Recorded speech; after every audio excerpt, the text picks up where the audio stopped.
So Jonah was born in a kind of small town in southern Illinois. His limbs were really flexible, more so than any other newborn baby. His feet were very big for his size, and his hands, very big. He was transported to Evansville, where the doctor there was pretty quick to diagnose him, I think. They said, he's probably got Marfan syndrome. When you see Jonah, the connective tissue, his arms, his legs, his feet, everything, he's like double jointed everywhere. The most common thing in Marfan's is heart disorders and with the valves and stuff. Jonah was supposed to have 24-hour care with a nurse.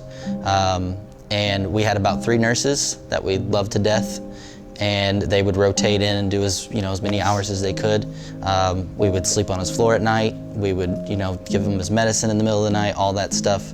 If he had a high heart rate, we couldn't just call the doctor and say, can we give him more medicine, can we do this, because they wouldn't do it.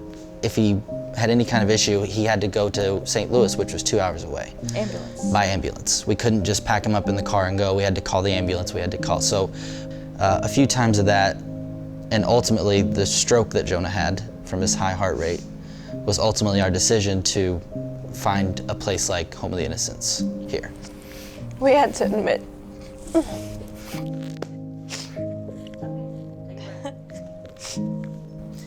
We had to tell ourselves that we couldn't take care of our son. We had to admit to the doctors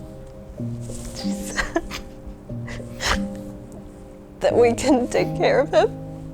He needed a place like this.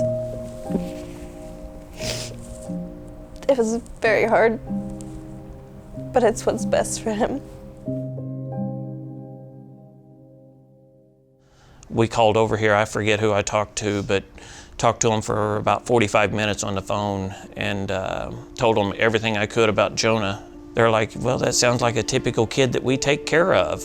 We're firm believers that God's had his hand on Jonah the entire way, and coming here was proof of that, because there was a bed open at the moment that we needed it. There's no book on Jonah. There's no book that's gonna tell us anything, So